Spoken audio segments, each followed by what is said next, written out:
2026 marks 250 years since the signing of the US Declaration of Independence on July 4, 1776.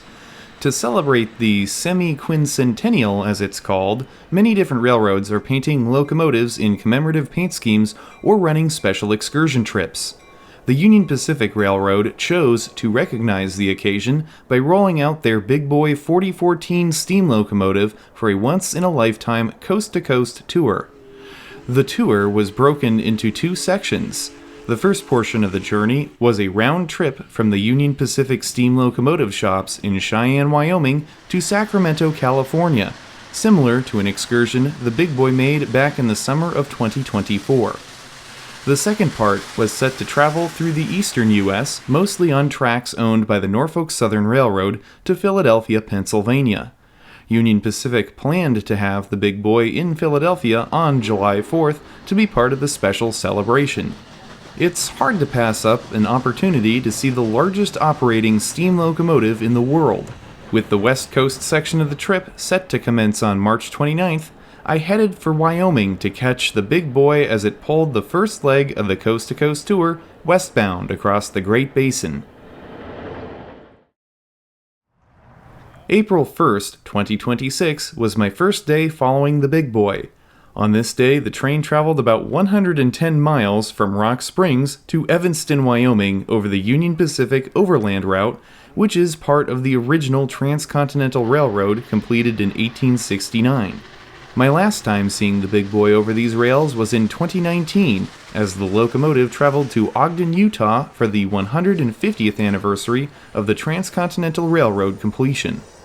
I was able to make it to the top of a grade known as Peru Hill, just to the west of Green River, Wyoming. Green River was a scheduled whistle stop for the train. The 4014 would make several of these brief public display stops on its journey to California. Not long after the scheduled 10:30 a.m. departure from Green River, the train began to climb the grade toward the summit of the hill. This is without a doubt the hardest I've ever heard the locomotive work, and it sure put on an impressive show for the large crowd waiting at Peru Cutoff Road.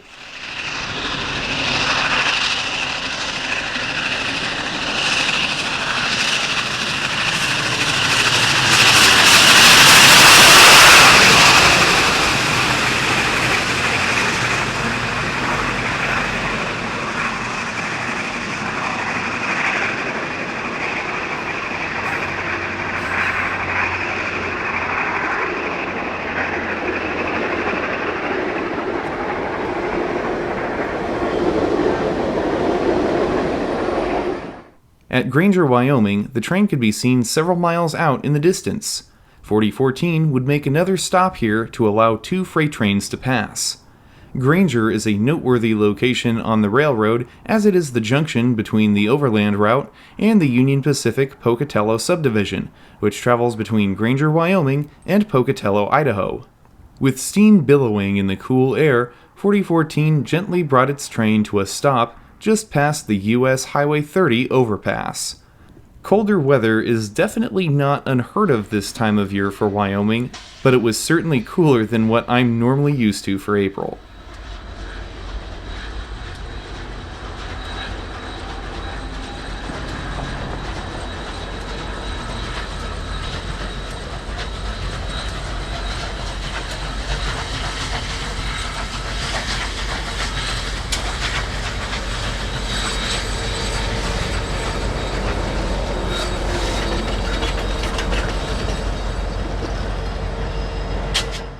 After nearly an hour of waiting, the train finally departed Granger at 12:15 p.m.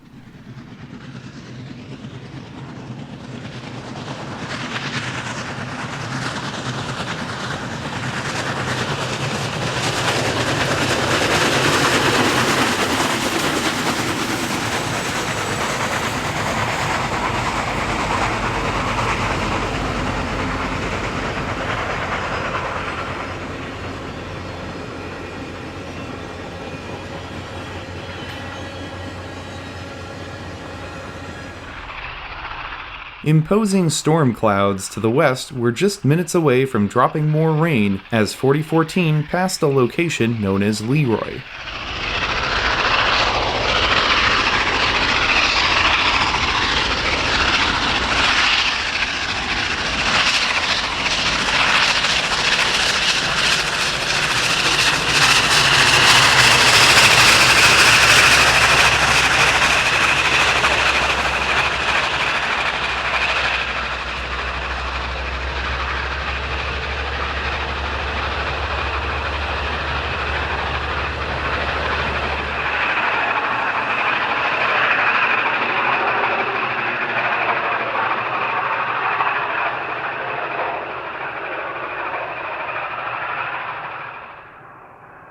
The train headed south under Interstate 80 and then curved back to the west for the climb up the east side of the Wasatch Grade.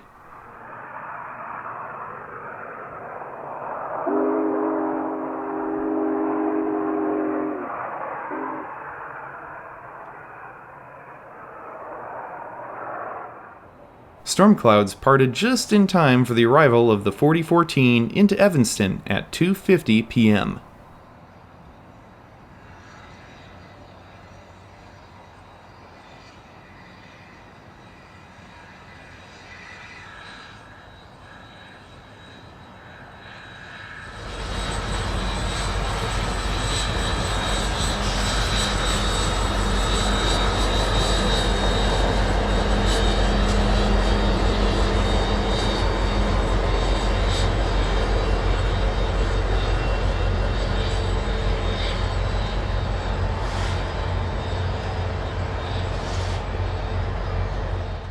The train stopped in front of the old Evanston depot, and then 4014 and the two extra water tenders uncoupled and proceeded into the Evanston yard so the locomotive's main tender could be topped off with more fuel.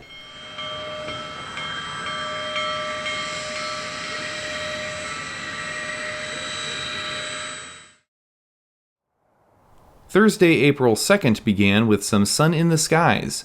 However, the nicer weather was not to last. Soon, a late winter storm moved in, bringing with it a light dusting of snow. On this day, the train was to travel from Evanston, Wyoming to Salt Lake City, Utah. The departure time from Evanston for the train was scheduled for 9 a.m. It was just after 9:40 when I finally saw the 4014 leaving Evanston as it approached Airport Road.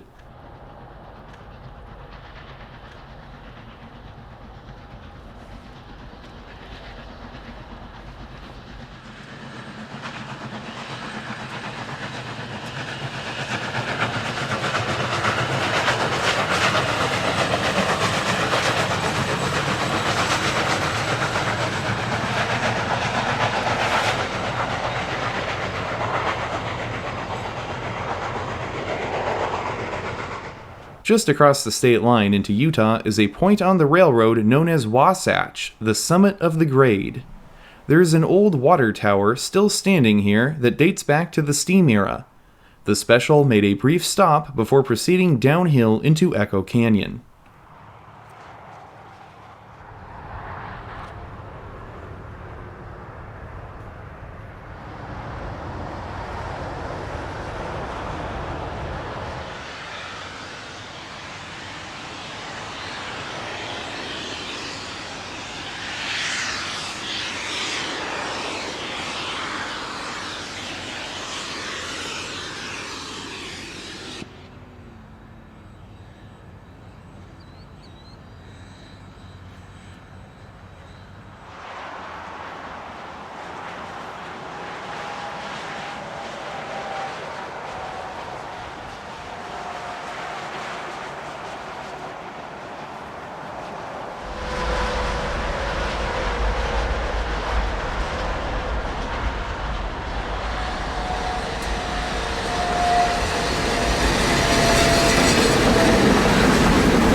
Snow was once again coming down as the big boy approached its first whistle stop of the day at Morgan, Utah, in the middle of Weber Canyon. The train arrived right on time into Morgan at 11:45 a.m.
After passing through the southern edge of Ogden, the train turned to the south for the last 40 miles into Salt Lake City.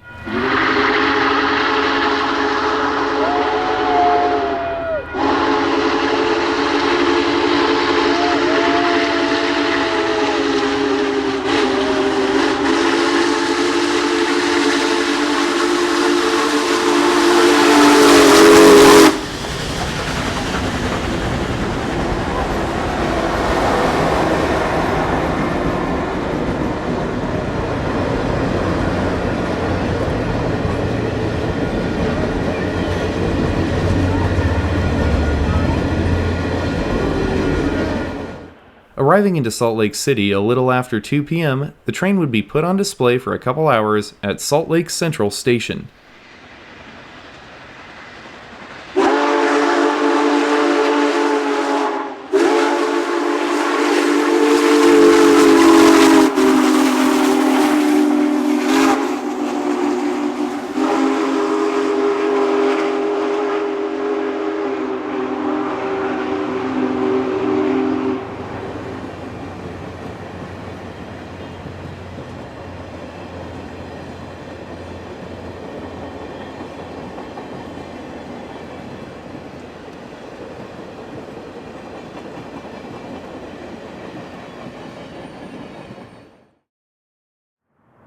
The train took a break on April 3rd, but on Saturday, April 4th, it was back on the road for the 4014. This time, the train would travel about 260 miles from Salt Lake City, Utah to Elko, Nevada over the rails of the former Western Pacific Railroad, completed in 1909. Unlike my previous 2 days of following the big boy on this trip, I awoke on Saturday to find a cloudless sky. With temperatures in the low 40s, it was still plenty cold enough for the locomotive to produce big billowing steam clouds. Moments after the 9 a.m. departure, steam from the 4014 could be seen rising in front of the Salt Lake City skyline and the Wasatch Mountains. I didn't have to wait long for the big boy to fly under Interstate 80 and the Redwood Road underpass.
West of Salt Lake City, the former Western Pacific Railroad travels along the southern edge of the Great Salt Lake.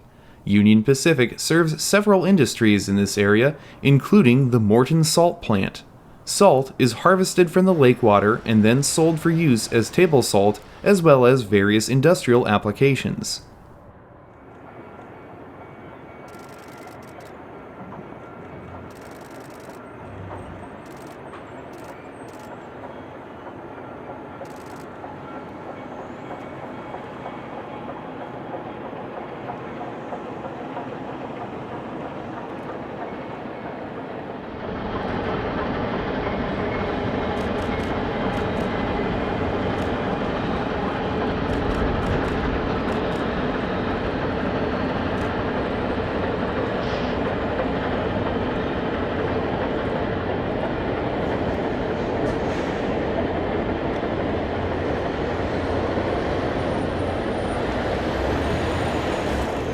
The train made its first scheduled stop for the day just a few miles down the line at Della, where the 4014 was serviced.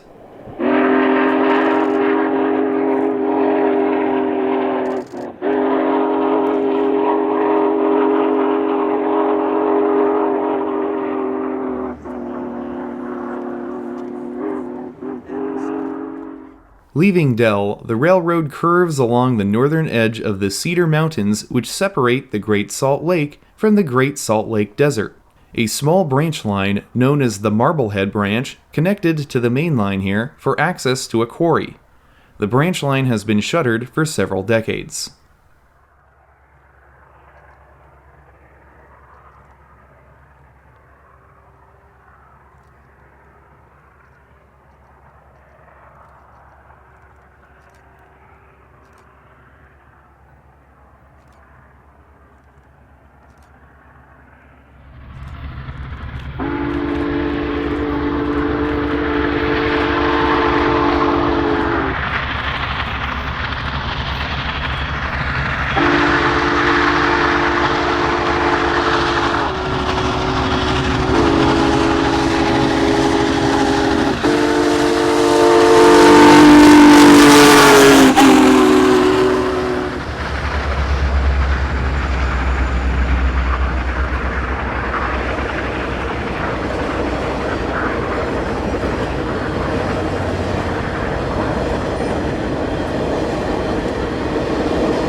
At Wendover, Utah, the Big Boy finished its trek across the Great Salt Lake Desert and the Bonneville Salt Flats, making its second stop of the day for servicing.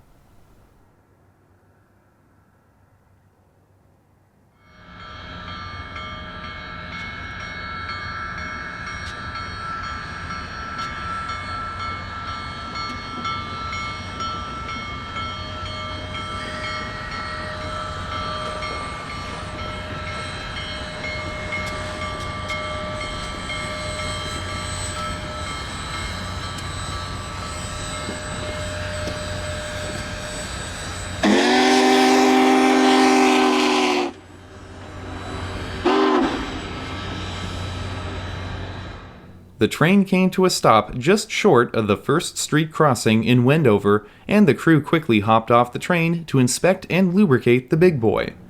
Joining the steam locomotive on this excursion were 12 passenger cars and 2 special commemorative SD-70M locomotives. Locomotive 1616 is painted to honor the 16th U.S. President, Abraham Lincoln. Union Pacific 1776 is a locomotive meant to honor the U.S. 250th anniversary. This locomotive is painted in standard Union Pacific colors with official US 250 logos placed on the nose and the rear of the unit. Wendover is right on the border between Utah and Nevada. The city of Wendover is fully within the state of Utah, while the city of West Wendover is in Nevada. This area is quite possibly best known for the Bonneville Salt Flats, where several land speed records have been set. Directly to the north are the Silver Island Mountains. At 1:45 in the afternoon, the Big Boy continued its westbound journey, coming around a curve and crossing into the state of Nevada.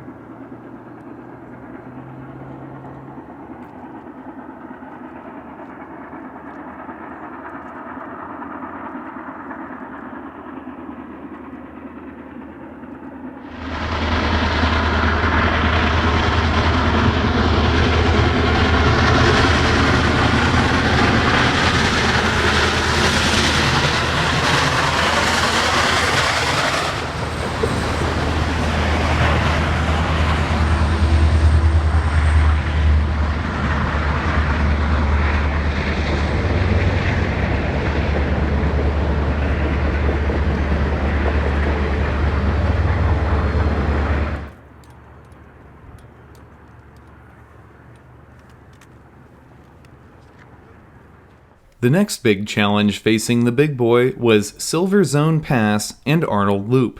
Here, trains climb a 30-mile-long 1% grade to reach the summit of the pass. When the Western Pacific was constructed, the goal was to minimize grades on the railroad to reduce overall operating costs. One of the compromises made in order to achieve this was sections of the railroad that are more circuitous in nature. In the distance, I saw the big boy near the entrance of the loop. While the straight line distance between me and the train couldn't have been more than a mile, the train jogged several miles to the north and back to maintain that low 1% grade profile.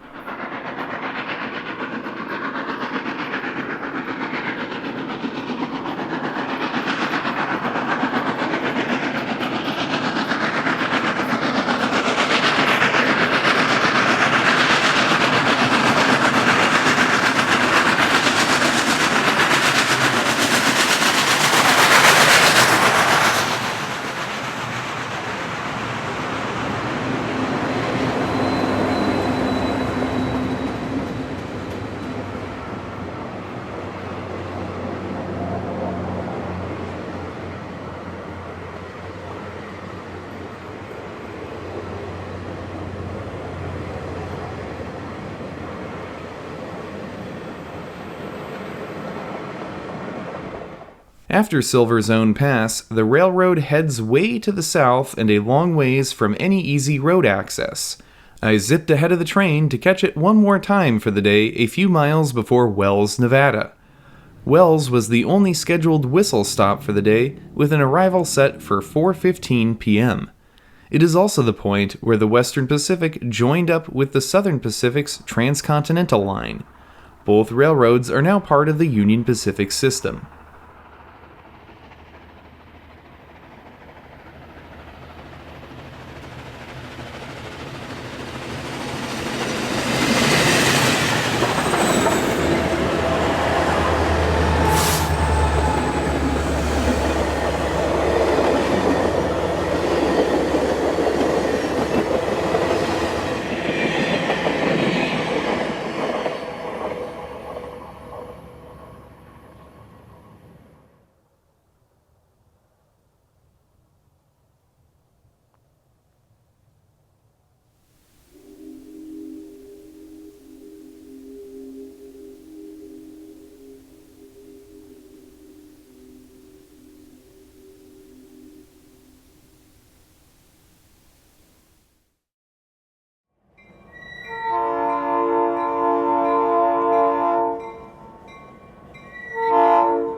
Sunday, April 5th, was another rest day for the train and crew, so I opted to make a brief side trip to the Nevada Northern Railway in Ely, Nevada to see their freshly painted locomotive 250.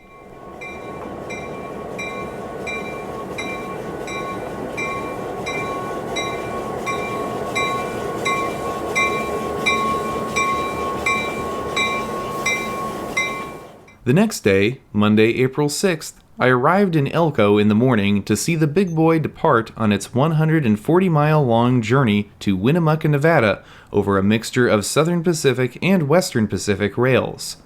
Despite a forecast of overcast weather, the skies were largely sunny with a few high wispy cirrostratus clouds in the distance. The big boy rolled out of the Elko yard on schedule at 9 a.m. and proceeded past the Elko Amtrak station.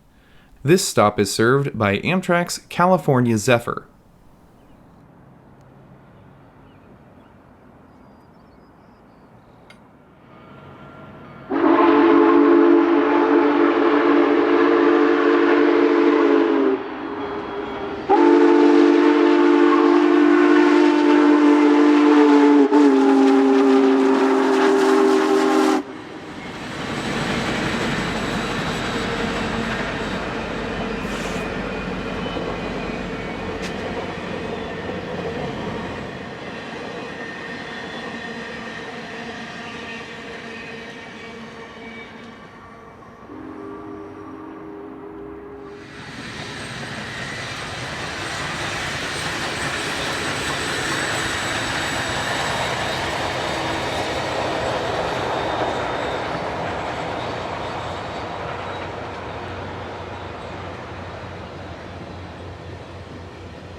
After a whistle-stop public display at Carlin, Nevada, the big boy continued west into Palisade Canyon at 10:30 a.m. This was undoubtedly the scenic highlight of the day as the train wound through the canyon along the Humboldt River.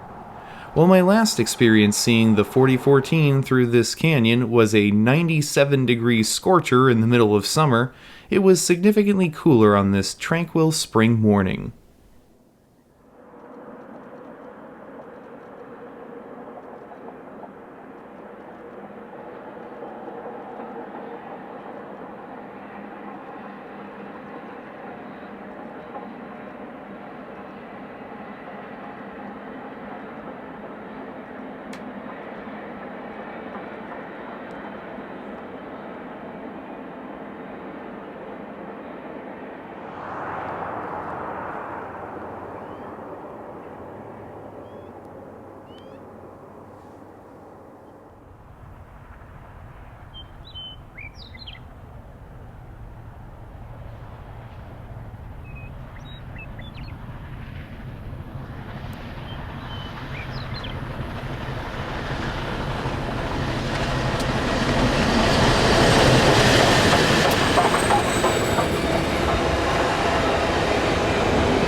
.4014 paused at Battle Mountain for a second whistle stop.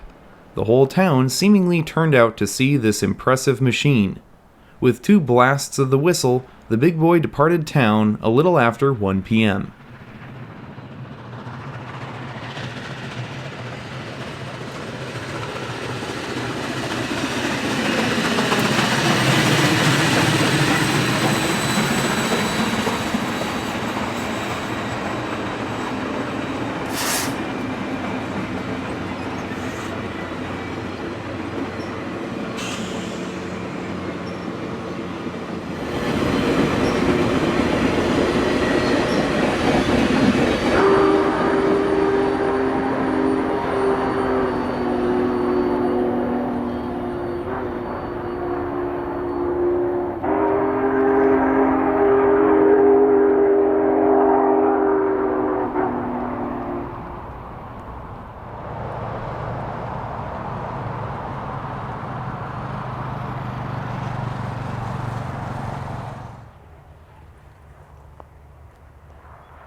Only a few miles out from Winnemucca, the 4014 rounded a curve with the Osgood Mountains in the distance.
I saw the big boy one final time on the morning of April 7th as it departed Winnemucca, Nevada for Portola, California.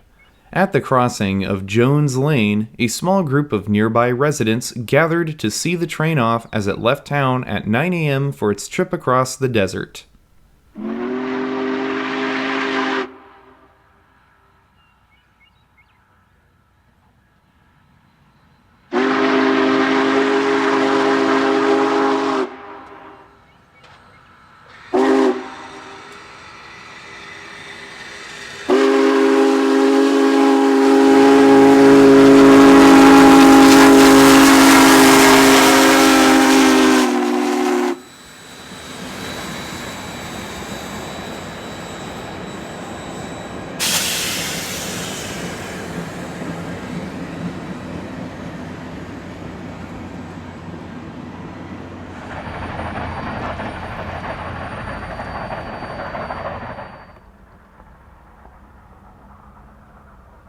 As the train picked up speed in the distance, I gathered my equipment and began my journey home.